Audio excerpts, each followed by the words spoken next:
And like yesterday, drop into the space beyond mind.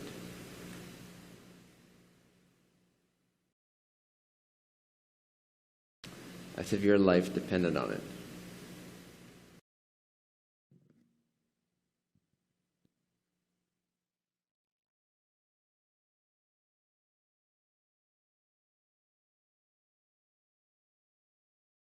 Sometimes people say, I cannot stop thinking. But what if your life depended on it?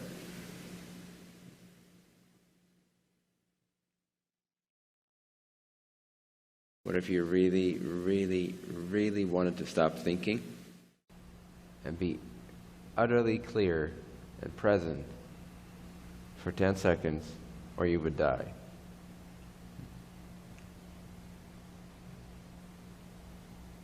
Where no thought is allowed, all things are ignored. All points of view are ignored. There's only the I am. There's only the presence itself.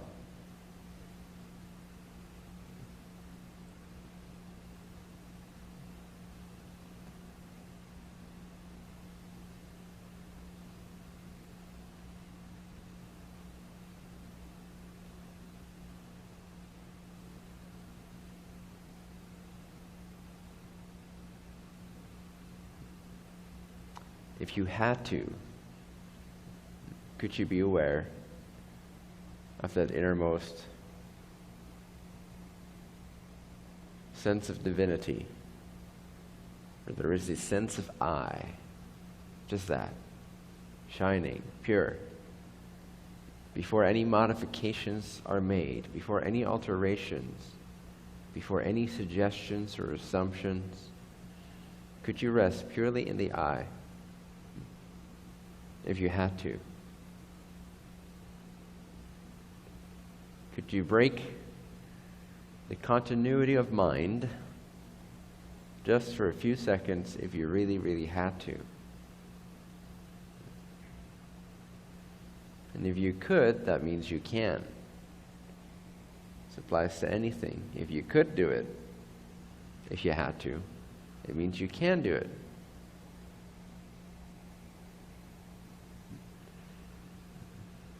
So then practice that for a few seconds, intensely, several times a day. Break through the habit of continuity, the habit of linearity, the habit of mind, the habit of description. Who are you without describing anything?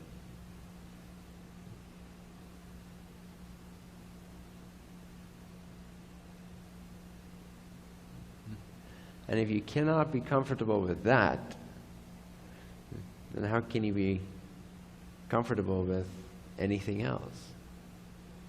We cannot be comfortable with ourselves as we are, without any modification or addition or filter or conclusion or description.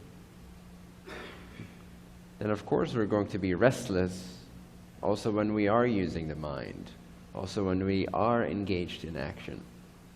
We're going to be seeking experiences because we have learned to run away from what we are. We have not sufficiently developed the capacity to be as we are. No additions, no assumptions, just conclusionless, meaning-free isness. Which again is the gateway to something so endless and vast that it's your direct connection with Source. It's already here. It's the I from where you see, the I from where you hear, the I from where you think. But it's before the thinker, prior to, more original than, more already here. Thoughts you have to add every single day. It's a job. You have to continue to add thoughts to what is, to what is, to what you is. That isness, that I am, is your gateway to the direct recognition, the realization, the deepening the purification into source, becoming transparent as an individuated entity to that source which transcends individuation, which is the oneness beneath all things. If you cannot cut through the bullshit of mind at any given moment with great intensity and joy and surrender, then how will you really be successful at anything else? The only way to be successful at anything else, if you cannot do this, if you can't reel back the mind and create an authentic, original opening into clouds of the continuity of thought projections and rest in the essential formless nature of what is. Without that capacity to rest as you are, profoundly awaken, rest and surrender into what is and be with what is, and to open that gateway more and more, open that door a little bit more every day, open into that mystery, the direct realization of source within as the I before mind. The only way you can be successful without that is through strategy, through having to learn a certain thing, how it works, learn to predict it, and then navigate around those predictions. But when it comes to original success, success that is derived from an original state, that is sourceful in that way, that is intuitive, that is spontaneous, that is intelligent, you have to be able to give up the 3D world of descriptions and linearity and rest ever deeper in the mystery of I do not know, except that I know. And to always rejuvenate yourself, recreate yourself. Allow Source to recreate yourself from that space where you come undone, where you come naked in the eye of awareness, and that which sees, no matter how uncomfortable it might be to the mind, no matter how much it may squeal, try to strategize its way out of being into doing. There's a certain threshold of discomfort that needs to be rested with until it breaks free, until it disappears and dissolves, at which point isness becomes reliably enjoyable.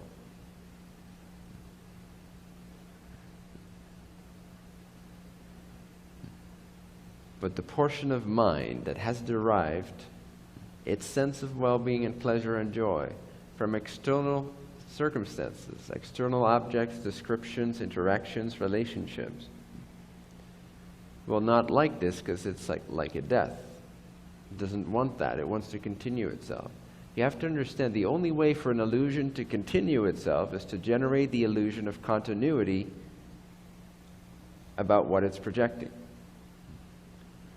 If something is fundamentally untrue, but you think it is true, the only way the illusion can sustain itself is by projecting some form of continuity about its own existence. Meaning, it needs to be continuous in its operational aspects. So when you penetrate, when you pierce the veil of linear thinking, when you stop it over and over again, it's like cutting through the string that connects the pearls around your neck. It's a necklace. When you cut through that thread, all the pearls will fall off that continuity. It's no longer continuous. You've broken the circle. It's no longer useful as a necklace. You can no longer believe in the stories if linearity, continuity is taken out. So stop yourself, completely, radically come to a full stop. Complete stop, as if your life depended on it. For 5 to 10 seconds.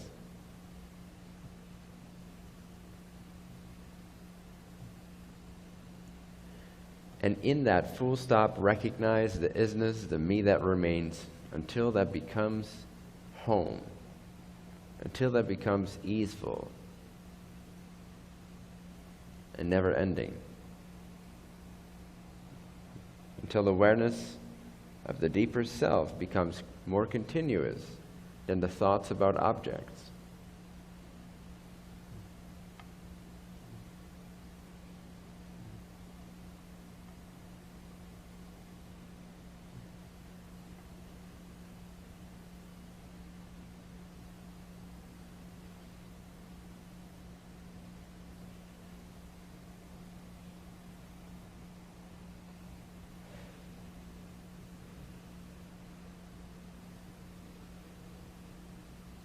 Who are you without your descriptions? Without your reference points? Can you rest in that emptiness of meaning, that emptiness of story? Can you know yourself nakedly? Because again, if we cannot tolerate ourselves in the naked state, then how can we expect to have an authentic relationship with anything that arises, with the contents of experience?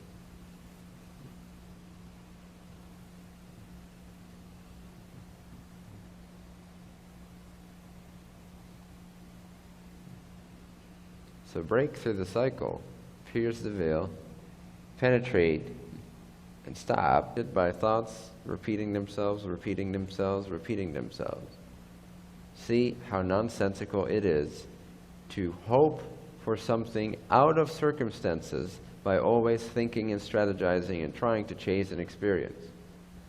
See the futility of it, the endlessness of it. This is not where well-being is found. Well-being is found in the inexhaustible source that you already are. Rest in the inexhaustible source. Try not to get anything from anyone. Can you today not try to get anything from anyone? And see how subtle the roots of manipulation lie within the mind. How deep these roots grow. Can you uproot those roots? Can you burn down those bushes? Can you roast the seeds in the mind? The seeds of manipulation, the seeds of I am lacking something now. Can you get rid of the notion or resolve the idea that you are lacking anything whatsoever right now? And if you can, a sense of wholeness will replace the sense of lack.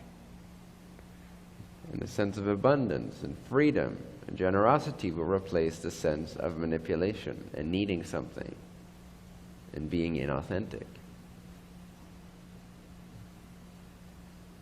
But you have to break the cycle.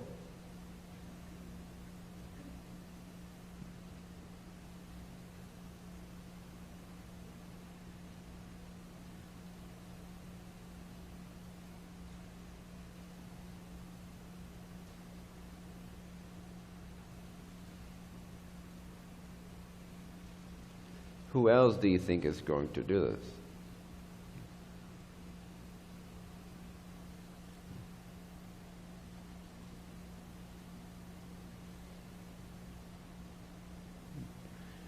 We all have to realize the source of our own unhappiness, of our suffering, and how we perpetuate that. We have to know how we are perpetuating it.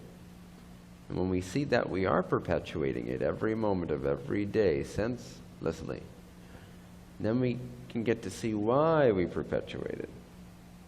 What is the reason? What's the subconscious assumption for doing what we're doing, for chasing what we're chasing, for elaborating on what we're elaborating on, for describing what we're describing, for thinking in terms of subject and object all the time, and never resting in the original space of bliss, never knowing ourselves nakedly.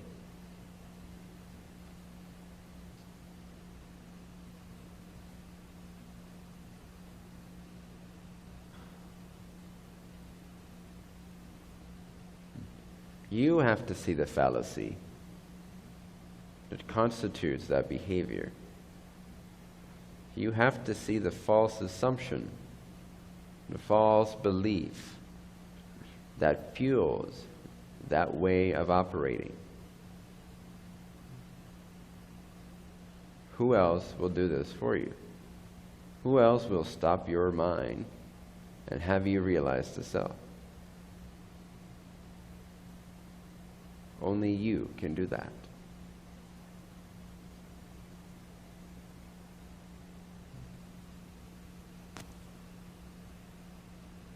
But as with anything, you have to want it more than you want something else. If you're not having it, it means you're not wanting it. What is it that you want a little bit more? Be honest about it. Investigate how you're manipulating things to try to get that, including my time.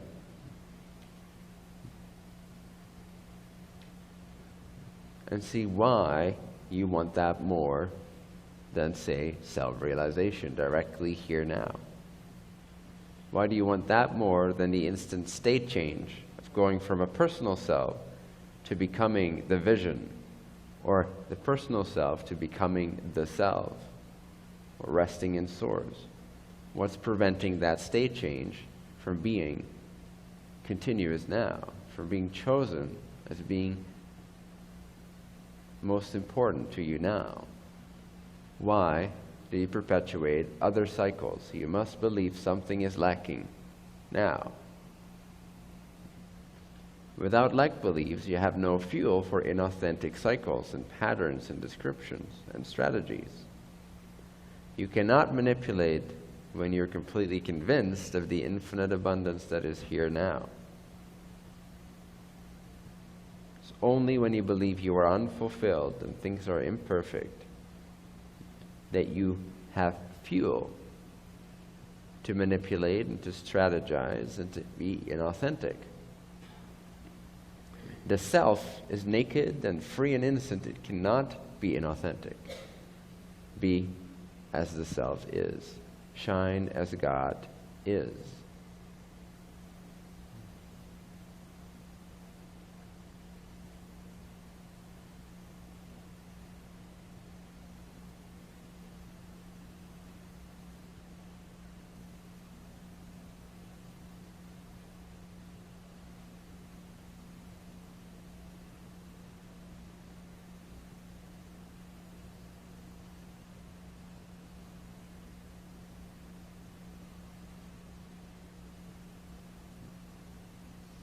Have more faith in bliss than in matter, which all revolves around something is missing, and I have to strategize my way into safety, security, preservation, maintenance, expansion, accumulation. It's all based on lack. When we rest in bliss and circumstances even begin to disappear from view, because we're so absorbed in God, in bliss, doesn't mean we're not available. Things will flow through us. Action will come from that, sourcefully, naturally, intelligently, spontaneously, without premeditation. It's not behavior, it's flow. It's not behavior, it's intelligence in action, love in action, freedom in action. There's nobody inside your brain doing it. Source is operating. You become more like a mirror. This requires purification, emptiness, commitment, devotion to that which is pure and free of continuity. Source does not know continuity. It just is all the time. But it doesn't know linearity, continuity, and time. It is spontaneously, ever free, already here, already now. There's nothing in your mind that's not a projection of this ever free, ever fresh, ever awake, ever available, always now. Isness, love, bliss, space, awakeness, God, I, pure being, existence, bliss. There's nothing else for anything to be made out of. So already your problems are timelessly free, as they are. Again, this is the absolute approach. This is not the realization of the absolute. but it's a more absolute approach. It's a direct approach. That of resting and recognizing the original nature of all phenomena. That there cannot be anything else for something to be made out of. Therefore, anything that appears is already made of the bliss that you seek. That means your conflict is made of love, very directly. This can be experienced. Conflict is constituted by love. Suffering is made up out of lucidity, clarity, awareness. All appearances are light, which are the dynamic energy of awareness.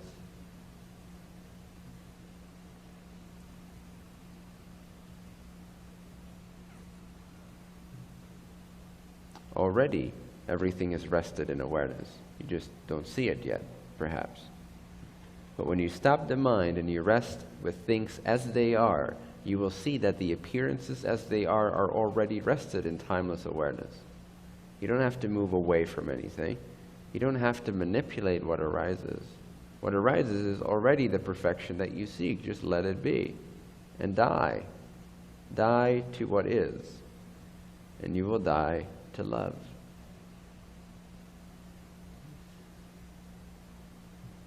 Do not try to control and judge and condemn and describe and compartmentalize and segment and strategize around these artificial compartments of description.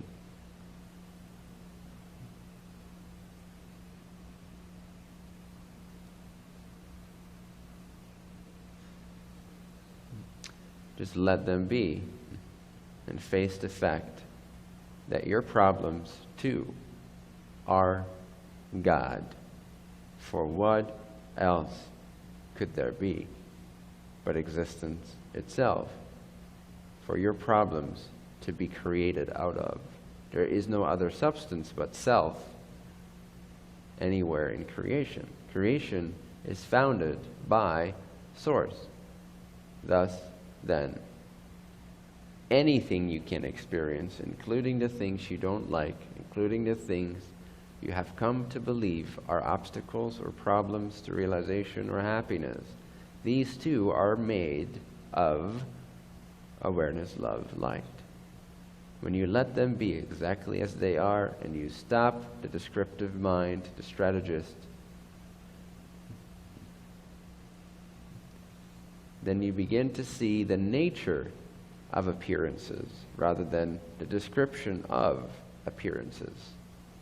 Rather than judgments and labels and stories, you begin to rest in the original nature of all appearances. Awareness is inseparable from appearances. Form is inseparable from formlessness. Resting with form is the same as resting with formlessness. It's just resting, recognizing its nature to be that which cannot be given form or name. It simply is. Allow your heart to open and for the realization of God to shine forth in this instinctive way. Before mind, it's instinctive. It's an instinctive realization of the one creation constituting all experiences. Bliss, beingness, love, isness, space. Different qualities of the same isness. Like wetness and fluidity are qualities of water that you cannot separate from water. There is no water apart from fluidity. There is no water apart from wetness. There is no self apart from bliss, apart from being, love, isness, space. You are the space out of which objects are made. You see, there are not really any objects, because what else would they exist out of? They would need an independent nature, something other than the one infinite creation.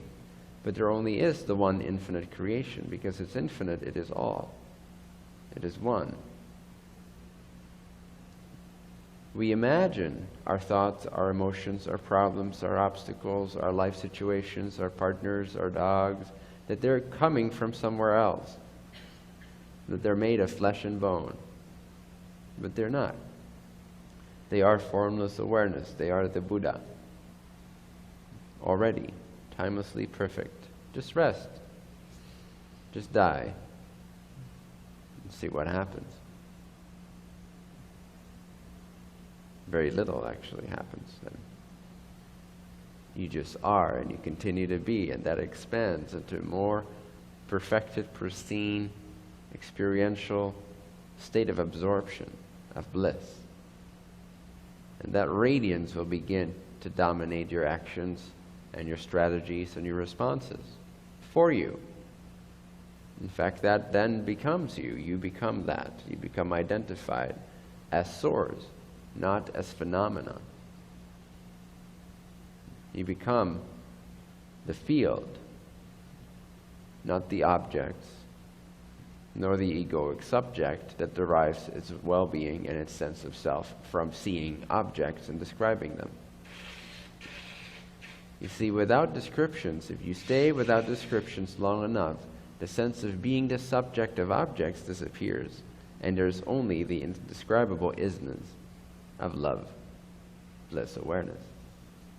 This is God. Only God is. Only that which is, is. That which is not, is not. So don't worry about it. Only isness is. So go to isness and realize that somehow only that exists. The rest has no isness. It's just projection, empty projection. Illusion. Rest is God over and over again.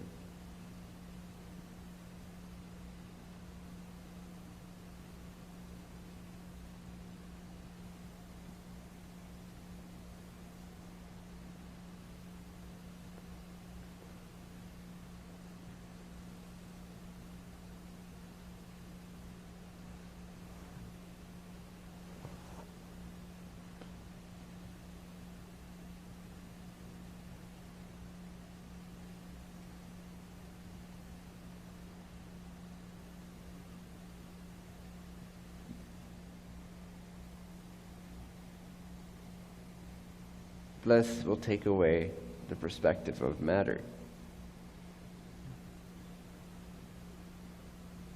And somehow in that resting, you will know that everything is taken care of, that you previously cared about is taken care of. You don't have to worry.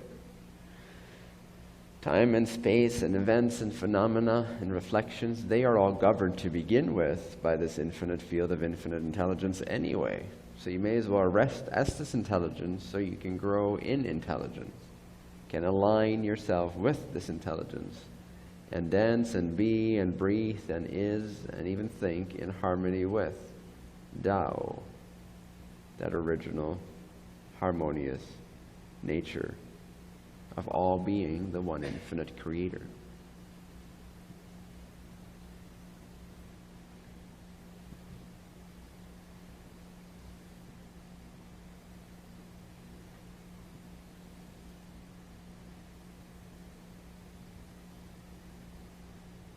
All things appear inside of you. You are the source of all things.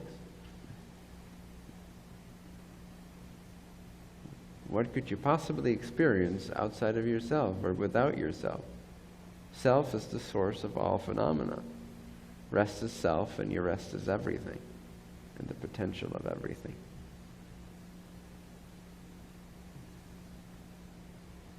Let go of your attachments, if you can, if you want to. Are you ready for just bliss? Or do you need to derive bliss from having achieved a certain state or relationship or agreement, validation? Do you want that type of bliss, which is very, very short term, and it's got very, very long intermissions of struggle and chasing and fretting and worrying about not being good enough and trying so hard and destroying your system in the process and not loving yourself in the process. All for those couple of seconds every few years of success, fulfillment, and being loved. If you're lucky, a couple of seconds every month. If you've done really well for yourself, a couple of seconds a day.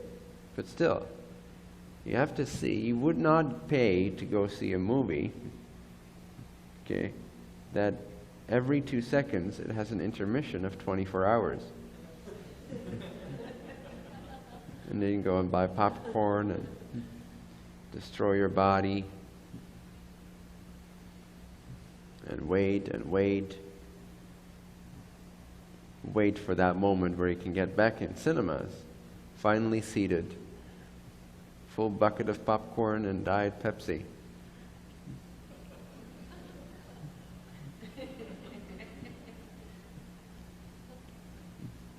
So excited, so in anticipation of those 2 seconds of perfection. And then the movie starts, and before you can even have one mouthful of popcorn, the next intermission of 24 hours begins.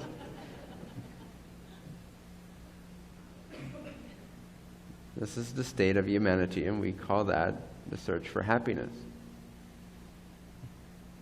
But given the proportions of actually experiencing happiness versus struggle, chase, and attempt, we might as well call it the game of believing that I'm lacking everything that I am. We're not playing the happiness game, we're playing the suffering game.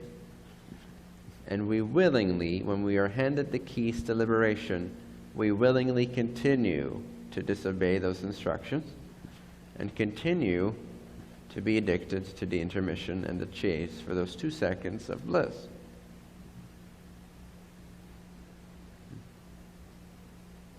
What are you awaiting? Are you awaiting a relationship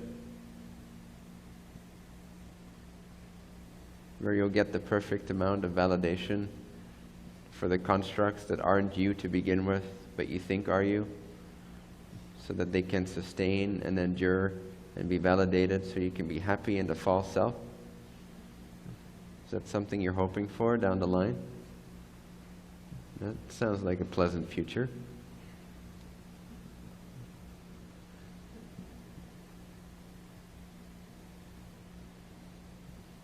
Are you waiting for the next meal, the next pizza, perhaps? That's actually probably more worthwhile. At least you can buy a pizza however often you want to, and it'll do whatever the hell you want it to do. You can eat it, you can eye gaze with it.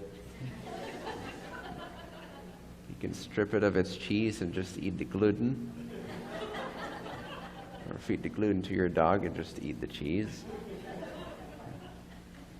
You can cut it up in tiny pieces, or you can try to fit the whole thing in your mouth at once. Either way, it won't complain. It will do exactly what you do it.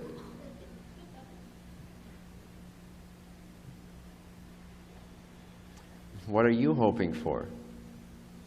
What are you waiting for? Is it money? Are you waiting for money?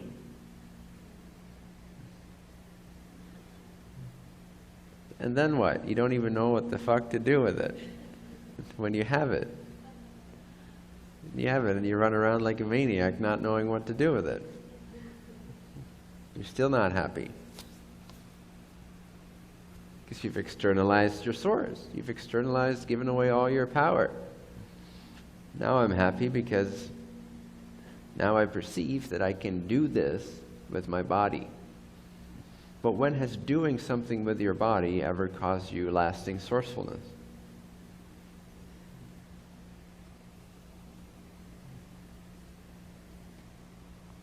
Is any of the microphones, the handheld ones, on right now? If so, can you turn it off? No? Okay. Are you waiting for money? Who's waiting for money? Raise your hand. Nobody? Nobody has that construct running? I don't believe any of it. Who is waiting for that liberation that money will bring you? Right? It's a construct. We're absolutely conditioned with it. No, you may know better, but it doesn't mean the program isn't running anymore, right?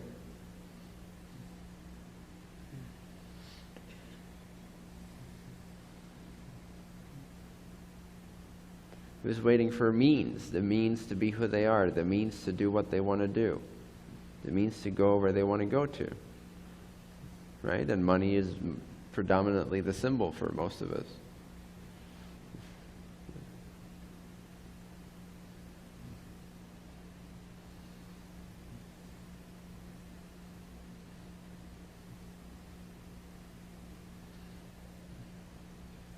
I'd be really happy if, again, you guys can walk out of this retreat not wanting a single thing, not waiting for anything, not hoping for anything down the line, not a relationship, not companionship, not validation, not until you can begin to be a teacher yourself, not until you get the attention you want, not until you have the bank account that you want, not until the taxes disappear. Okay, you can keep that one.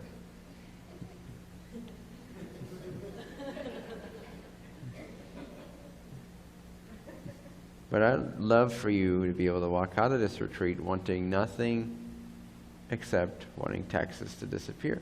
But other than that, being completely happy.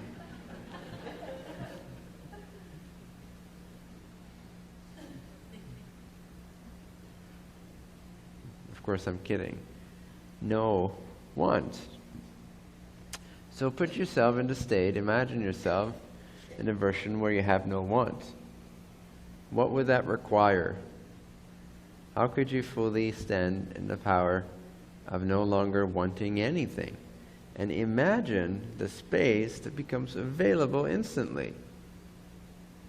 What would your mind do if it's not busy strategizing for some secret subconscious hope based on another secret subconscious belief that something right now is not perfect?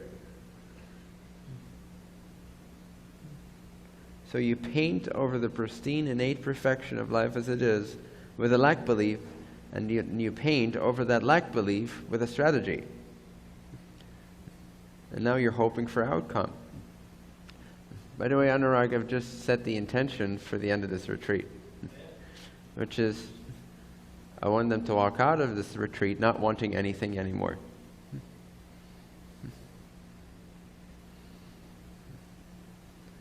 Being in the state where you don't want anything. Imagine the space that is available, the sheer joy, bliss, freedom, creativity, and natural service to others that becomes readily available when you break free from the illusion that there's something missing right now that you have to strategize your way into, that you have to get out of a retreat to fulfill. If you can remove or see through this initial lack belief that something right now about you is not perfect, is missing, that you are in need of something, money, relationship, career, enlightenment.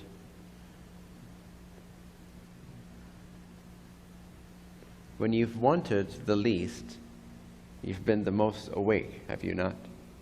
You've been the most available to existence as it is, and the organic, spontaneous synchronicity with which the stream of intelligent events simply show up on the screen of your consciousness when you are clean and available and rested. Raise your hand if you've had a glimpse of this. And in that moment, did you have a lot of wants and hopes and strategies to get to those wants and hopes? Right? No. You were available. You were fulfilled. And do you remember in that state that you were in a state of being that was by its very nature naturally of service to the whole, the wholeness of creation? Do you remember that? Just a sense of overflowingness, of radiance, of availability, of non-planned, not premeditated, unbridled, spontaneous intelligence. Do you remember? You were just present, you were just available. Right there, fully here, because you weren't lost in concepts of future and outcome. The more fulfilled you are, whether it is through investigation, uprooting the lack ideas that motivate your current strategies, that dominate your mind, or whether it is through aligning to your calling while you are here, very powerfully aligning to that, or whether it is through directly resting as the unconditioned state immediately now. In any of these conditions, when done fully and authentically, you were completely present and available. There was no projection of hope.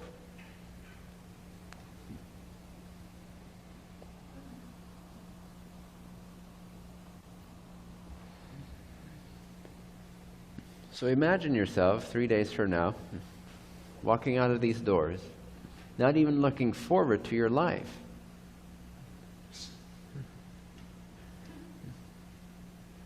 Now, if you're tempted to ask the question on the last day, how do I maintain this when I get home? You've missed the point.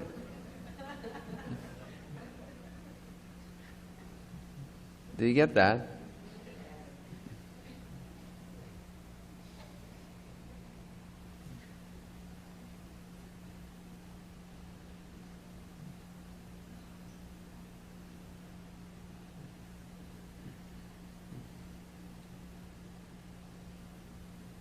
Can you be without wants?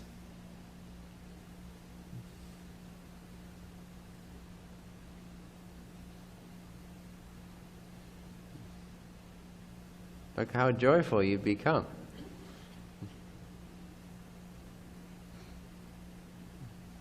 What if it is your very own desires that destroy you every single day, that shred you apart?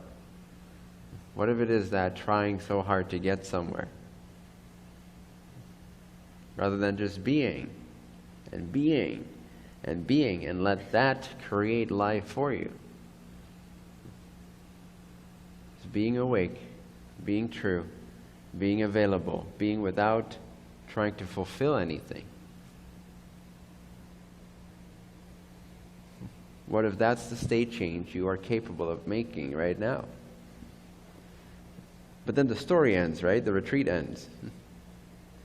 And you paid for it. So you'd be surprised to see ridiculous things such as strategies that happen in the subconscious mind. Stories such as, well, okay, I can imagine that, but I'll wait until the end of the retreat because I still want to get what I came here for. So I don't want what I came here for yet because I paid for it and there's 3 more days left.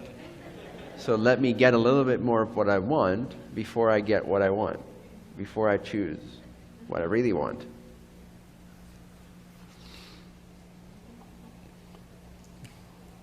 There's so many ridiculous strategies.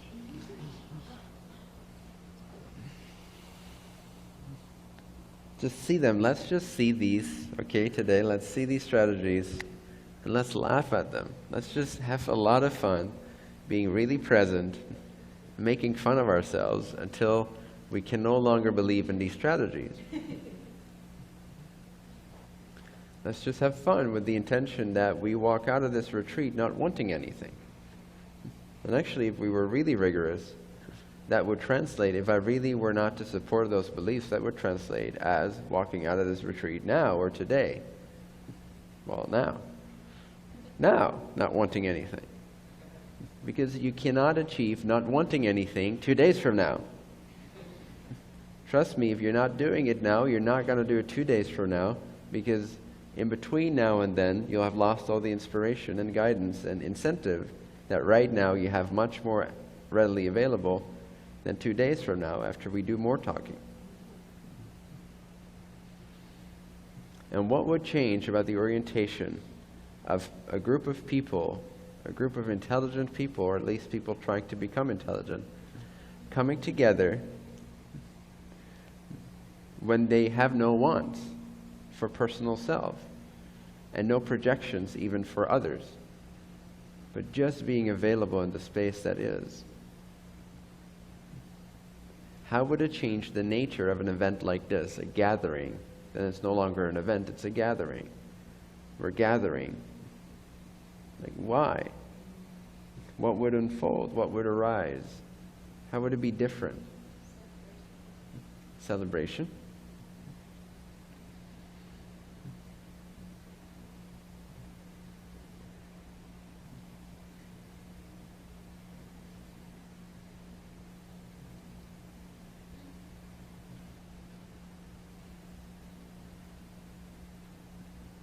Have you noticed that in your relationships, whether it is to your children or your partner, or even your parents,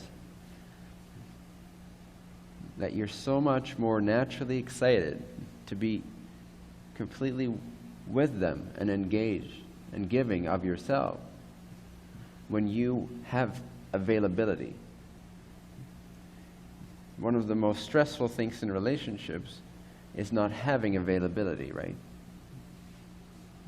And expecting things from each other. But from an energetic point of view, why do we not really enjoy the relationships we're with? It's usually because we're not available. We're occupied with wants, strategies to try to get somewhere. And there's nothing wrong with playing an exciting game and giving it all that you have and playing with the illusion of outcome and different probabilities and different players in the game. There's nothing wrong with playing that game, but if that game is still constituted on a state of lack, it will be polluted and it will be used for gratification of self, in the hopes of being able to satisfy self. Again, you would not go see a movie if every 2 seconds they would stop it for a 24-hour-long intermission. You just would not pay to see that movie. So why are you investing in your life in that way? Why wait for those 2 seconds of perfection circumstantially when you can be sourceful, be in source consistently, free of that linear storyline, just being available? And then the intelligence will naturally operate through your blueprint, and it will purify it and heal it from the past distortions very rapidly. It will literally reshape the very structure of your etheric and physical body to match the original blueprint of what you came here to be, which you have distorted over time with other thoughts and lack ideas and conditioning. When you remove that conditioning, which is removed instantly, when you remove the reason for wanting things, if you no longer want things, you're completely available. This massive purge and healing process begins instantly and rapidly. And this clearing happens. And God can come through, shine through in the unique way that you are designed to be here as part of the puzzle of humanity's ascension at this time. You don't even have to think about this. This just happens structurally, energetically, inside of the illusion of the body, the mind, the collective that you're a part of. So it would change the nature of gatherings. You wouldn't have to retreat from anything. You wouldn't have to retreat from your own mind. You would already be that freedom. And now that availability would come together for the only purpose just to be together and to play and create according to your natural intelligence. But that would be governed very naturally and automatically and spontaneously. You would not have to plan coming here. You would not have to plan what you're doing or what you're wanting. The availability would show up in a very spontaneous way. Again, if you're playing with your child and you're having an amazing day at the park, very simple but amazing day, it's because you're fully available. And there's a spontaneity that happens. You're not planning anything. You're just in the joy of being able to recognize God in your child and in yourself and in the freedom and in the sunshine and in the blades of grass that day provides you with.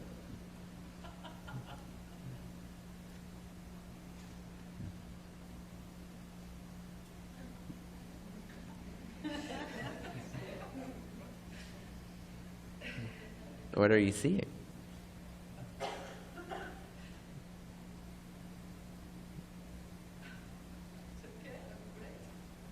Sorry? Can we turn on the microphone? It's not doing much. Like this? Yes. Good. So I feel great. You feel great. Yeah, it's quite perfect. Quite perfect. Yeah. An incredible feeling to be back home. To be home. Yeah. Wonderful. Yeah. Did you see something that triggered your funny bone? Yeah. When we stand in truth, everything we thought was true is now kind of funny to us and ridiculous.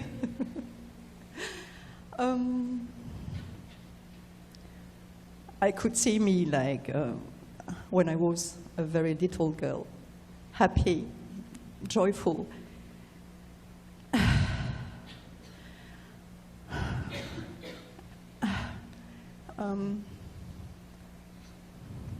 In French, je suis exactement la même qu'il y a 50 ans. Le temps, the time does not exist. Are you speaking another language? She was actually speaking another language, right? Or no? Okay. Time does not exist, and Time does not exist. no. Right. And I'm exactly the same as Yes. so long ago. I touch into eternity. Yes. Yeah, that's it. That's what's invulnerable. That's why life is then funny. It's incredible. It is. Wonderful. Thank you. Beautiful. Source is invulnerable. Source is eternal. Source is timeless. So from a sourceful place, life is play. It's not a threat. From the point of view of being a person inside of a body needing to accomplish something to prove its worth, everything is a threat. Everything is an opportunity to manipulate and ensure something stays a certain way and other things don't. It's no way to live, and it's not authentic, it's not natural, it's not organic, and it definitely doesn't feel good because it's out of alignment with Source. Anything that's out of alignment with Source will feel horrible. When we tap into this eternity, whether through the direct means of recognizing the eternal directly, we need to have developed the subtlety to be able to do that. But it is possible, and it's very direct. You just are and recognize the source and the infinite nature of that, the eternal nature of that. It's direct recognition. Those were the core, the inner circles of the teachings. Hinduism, Buddhism, they all had this sort of secret inner core of the direct path, which was simply, you're already free. And that is the recognition. And there's no strategy into that. Again, the only other helpful approach is to investigate and to get to know through the process of contemplation and investigation. But when we touch in with this eternity, with the source within, life shifts from being a serious threat to being a playful opportunity to just be, to just let that flow create and be spontaneous and spread love, joy, and light. Spread the message of the one infinite creator through your own unique blueprint, skill set, talents, passions, whatever arises. But you're not taking it seriously. You cannot be sourceful and identify with the person that you think you are at the same time. You just can't do that. You're either sourceful or you're identified with the person and motivated by the person you think you have to protect. That's why so many of us, even when our souls are knocking on our doors, on the back door of our hearts, louder and louder and louder, because time is taking away from a physical point of view. and we're not paying attention, and it's generating more and more catalysts so that we wake up, but we pay attention. It's knocking on the doors of our heart with this desire, this passion to just be free, to be playful, to know that you're already one with Source, you're already home. Nothing could ever happen to you. Start living for the greater benefit of all.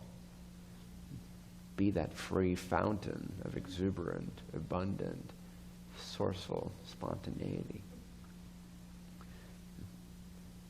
But you're contradicting yourselves in a very painful way. You're contradicting your own energy. That which wants to come forth through you, you're contradicting it when you're living for the person that you think you are. From that point of view, everything is a threat.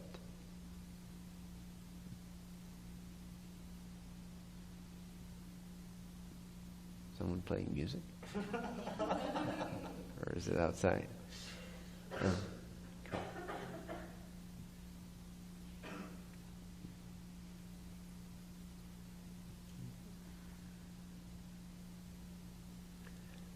The pain you have experienced all your life, to some extent, is that of going against the stream of your own source. Disagreeing with the safety that's already here, the invulnerability of eternity. So when we realign to that eternity,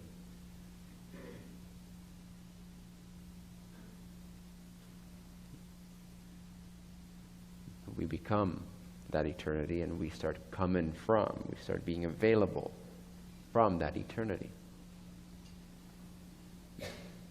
And it changes the entire gestalt of the game of being incarnate in the illusion. Now the play appears as a play. Now you're no longer afraid to play, to be available. It's not even that you are playing the game. It's just that you're so all in, that you're so dropped in. You're so the inescapable, most grounded background of you, that from that stability, from that eternity, the play just explodes like an effortless, dynamic, intelligently guided fireworks show. Nobody can be said to be doing all that. Nobody is doing their calling. Nobody is doing life. Nobody is doing joyful experiences. If you look deeply into it, you'll see that it's also not a happening that happens from the outside, that you have no control over. It's neither. It is Source, its own dynamic energy, reflecting your alignment. And it's appearing, it's arising, it's being expressed inside yourself, inside your consciousness. And so the game, what gets projected onto the screen of your source, of your consciousness, changes according to your degree of alignment with the eternal truth of that sourcefulness versus the ideas that you have developed over time that now contradict that effortless flow that wants to happen.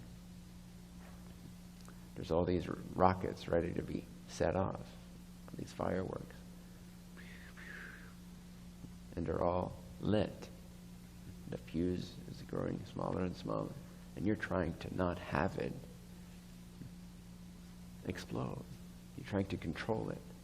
You're afraid. Maybe it's not perfect. Maybe it's not this. But from an eternal place, you have no such fear. You're available, and the availability is what generates the experience of play, the experience of lightheartedness, the experience of joy, the experience of connection, deeper connection, the experience of benefit being shared. And it is all still made up.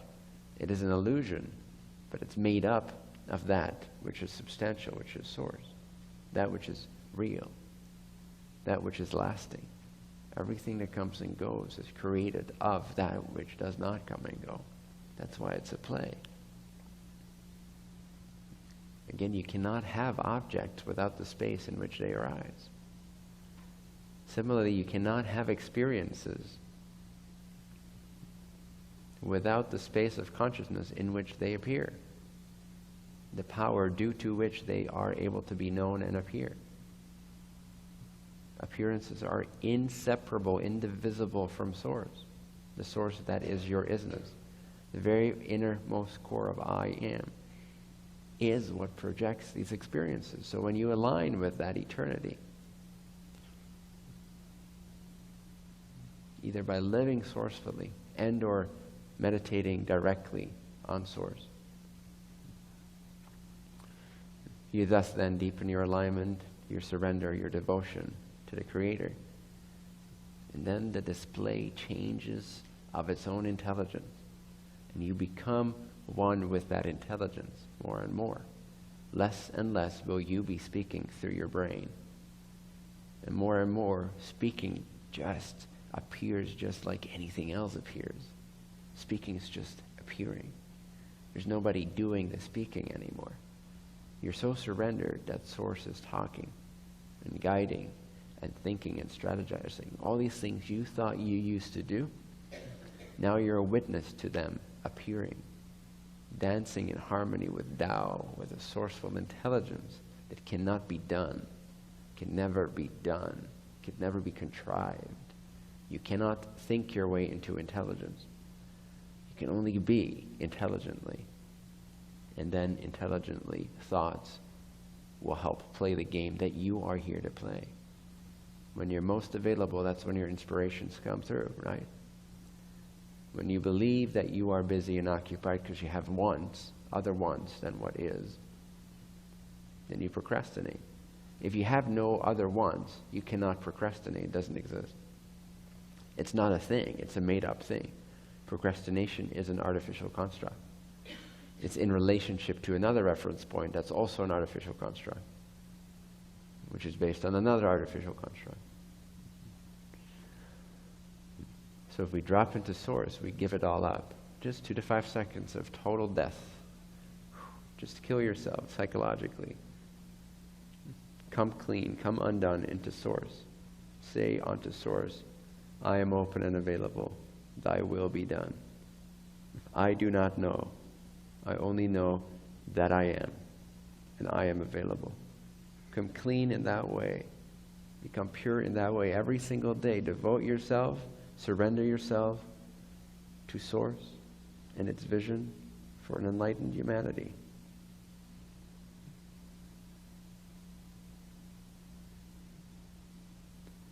So then there's only 2 things left in your life of importance. The direct realization of source, the embodiment of source, and its vision for your most relevant portion of the illusion, which happens to be Earth, because that's currently your experience inside of the grand illusion of manifestation. And so, resting as source and being 100% available to how that intelligence wants to show up, this is what I generally call the vision. You become the vision. The shepherd has become the vision. The mirror has become source. Either way, it's amazing. If you devote yourself to the vision, you'll become the vision. You'll transcend humanity-ness. You'll transcend the idea of being a particular thing, being human. You're no longer human. You've become the vision. That's why you can do extraordinary things from this state. That's why you can live an extraordinary life. That's where courage comes from. Nobody is actually more courageous than anyone else. Some beings are just more clear on what's true. When you're clear on what's true, your behavior changes and fear disappears, or at least the relationship to the appearance of fear is changed. In essence, we're all as courageous as anyone else, structurally speaking, but we're just ignorant of the truth of who we are. The more ignorant we are of the truth of who we are, the more afraid we are, and the more that courage is dimmed. The more clear we are on who we are, the less fear we have, the less dimmed we are, and thus then our expressions will seem more courageous, but they're not. We're just more clear. Therefore, there is less fear. Does this make sense? In other words, if you, and this is the nature of compassion in a nutshell, if you had the exact same points of view, all the points of view that that other person has, you would behave and think and feel exactly as they do. No different.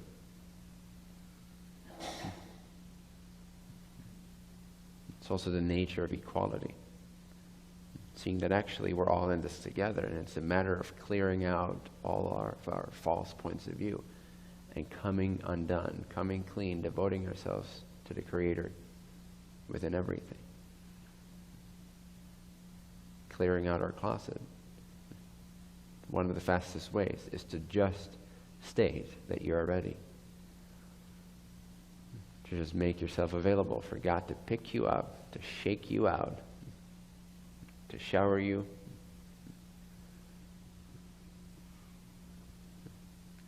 to empty you out, to break you wide open, to destroy your illusions, your hopes, your dreams, and say, whatever it takes, whatever I need to die to, whatever dreams and hopes and false wants I need to let go of, thy will be done.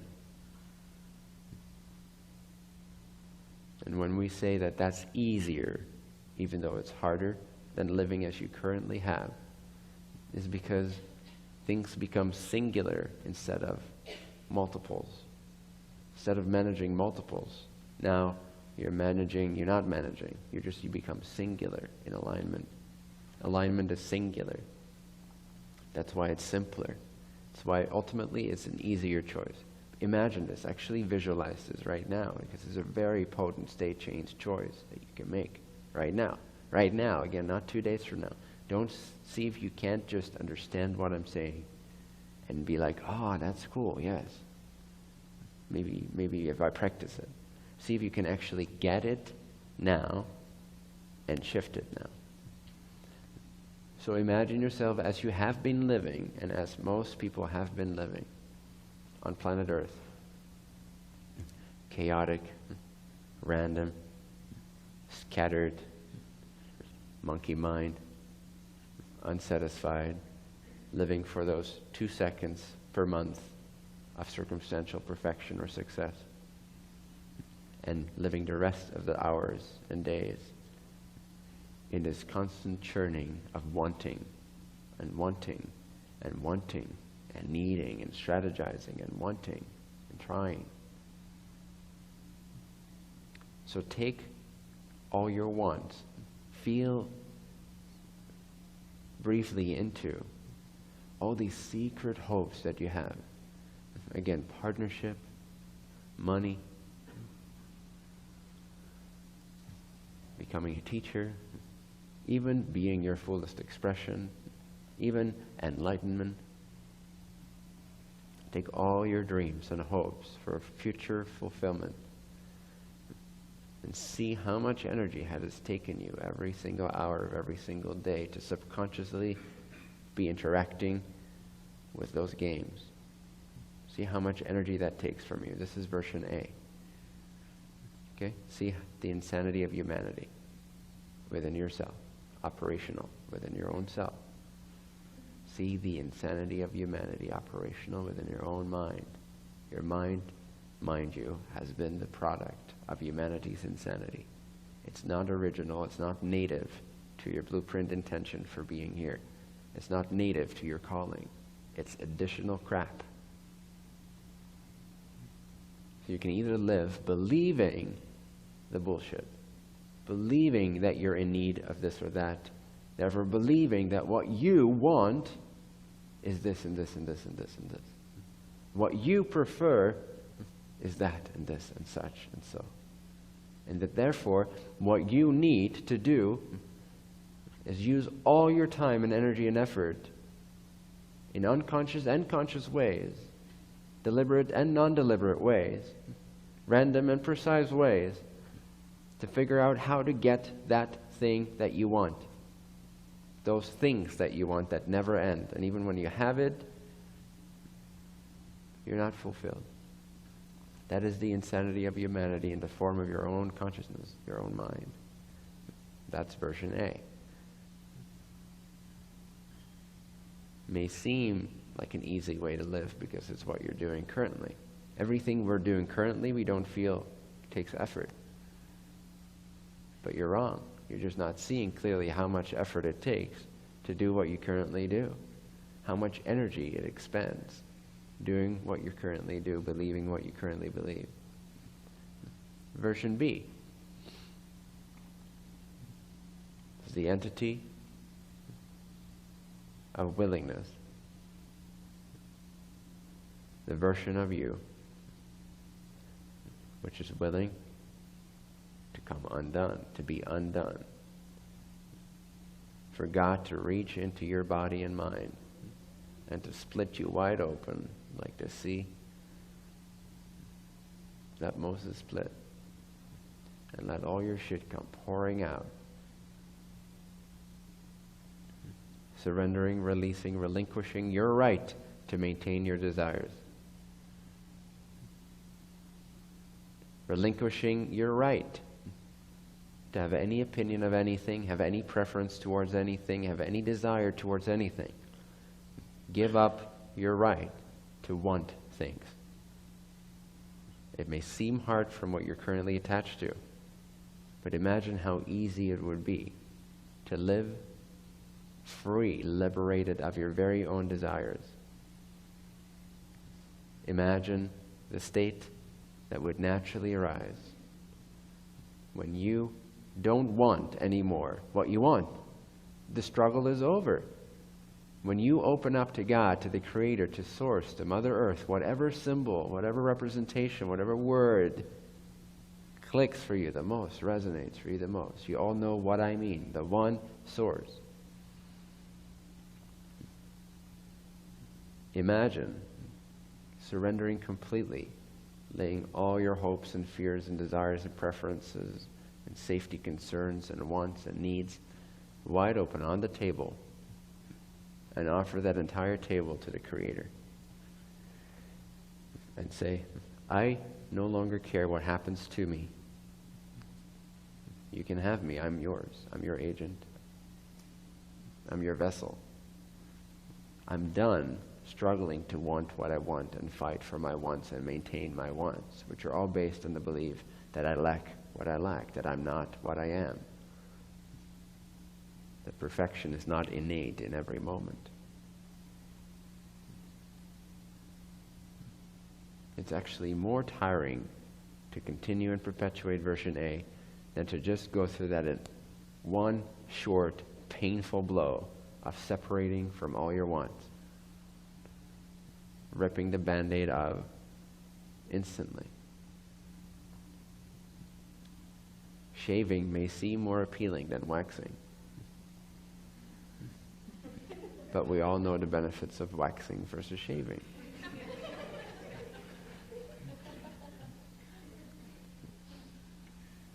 So let God wax you of your fears. Let God wax you of your wants. Become 100% available to be a shepherd now. Allow the vision to operate through you with no attachment or idea of how it should look, what the outcome should be, when or how it should happen. Relinquish all whens and all hows, and you'll be present and available to the joy that's already innate in every blade of grass, in every expression of a child, in every fear you've ever harbored. Joy is innate to all of existence. Bliss is the nature of phenomena. We're simply misconstruing it. We're misperceiving it because we think something right now needs to be done about the perfection of life as it is. But if we rest in this perfection and we come undone, we let the Creator operate through us,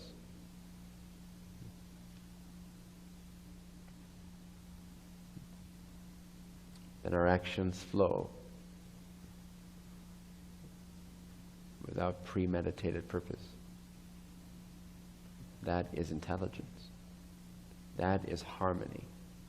That is Tao. That's nature. That's natural. It's not natural to want what you want. It's absolutely given to you. Ideas given to you, generated the ones that you've identified with and then protected and defended, and empowerment usually is simply defense of the false self. Because we don't like how much other false selves get what they want, and we don't. And their false selves are suppressing our false desires, so we should stand up for our false desires and call it empowerment or equal rights or the gay parade or feminism or this or that, whatever new movement you can think of to protect and defend the false self and to make sure that other false selves don't get what they want too much because you envy them. That's empowerment. I feel powerful in my right to want what I want, which has been given to you by false ideas that have been hurting you for dozens of years.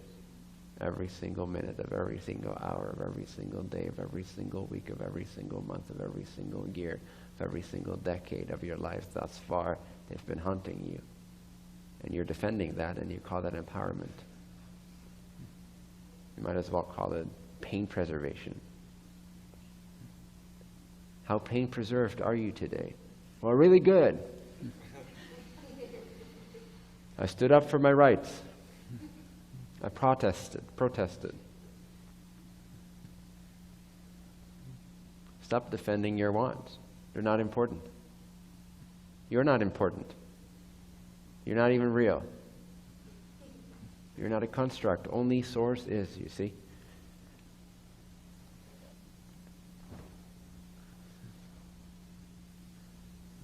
So let only Source be. Surrender to only Source is. Don't want anything and see what happens. Start having fun. Start interacting. Start being authentic with no need to defend or protect or validate or empower or prove or show anything to anyone for any reason. Source now plays. Source plays. Source either is or it plays. It has no other mode to meditate and play. It is and it expresses. It knows itself and it expresses what it knows, what it is. That's all it's ever done for trillions of years, or at least billions of years. This particular octave of creation, this particular octave of 7 densities of evolution, all it's ever done is express the one infinite potential, the one infinite creator, and everything it could ever possibly be, in all the ways that it could ever possibly be, and express itself. To express itself in these infinite ways. And through the process of expressing itself and manifesting the illusion of form, thus then in that reflection, in that learning, in that engagement, getting to know itself, awakening to itself.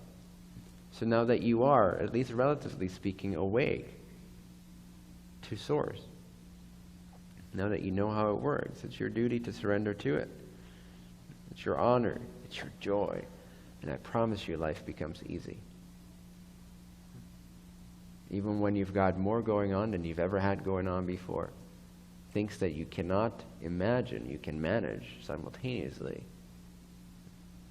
yet will be done easily and with a sense of brightness and joy and luminosity to it. You'll become Superman, Superwoman, with no need to protect or defend any of your wants. The irony is that when we surrender what we want, we're empowered. We think empowerment is defending what we want, standing up for what we want. Actually, it's giving up what you want. That is empowering. That requires faith. That requires trust.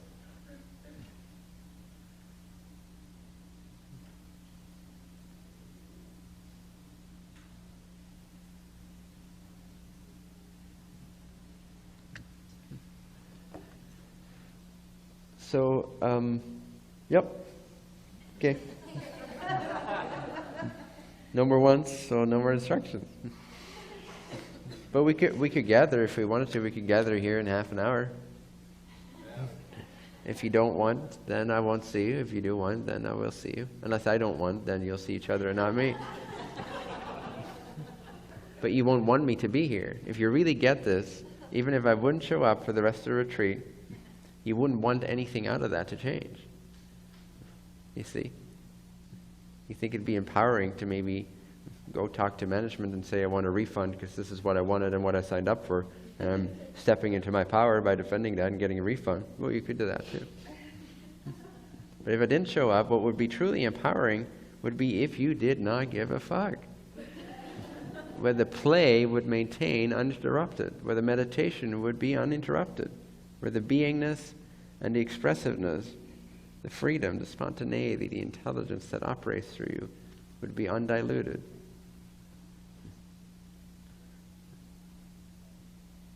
Where it would not make a difference if I'm here or not. That's how you know you got it. That's how you know you've made the state change. And you're not postponing the change. You've actually made it. You've actually decided that you are source. You don't need it from anyone. You don't need it from any object. You don't need it from pleasure. You don't need it from safety. You are it. If you are it, you don't need it. You don't need to be safe to be source. You can be absolutely unsafe, in process of being raped, tortured, killed, murdered, and forgotten for eternity. You would still be source. It wouldn't change a damn thing about being source. You don't need to be suffering at all to preserve your safety, to maintain security, to avoid pain, and chase after pleasure. It's not at all empowering. What's empowering is, like Krishnamurti said, my secret is I do not mind what happens. That's empowering.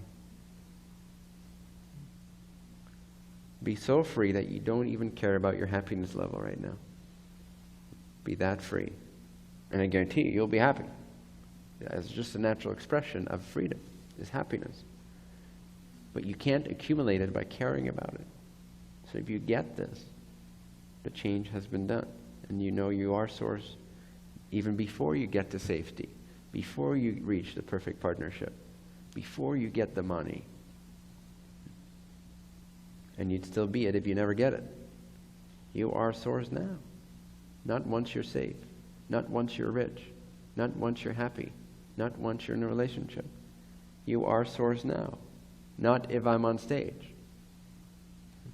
You are source if I'm on stage or not, whether I'm speaking or not. You are source. There's nothing in the world of appearances that can change that. There's nothing, period, that can change that in any world. If you get this, you get this. Get it? Cool. So I may or may not be here in about 25 minutes.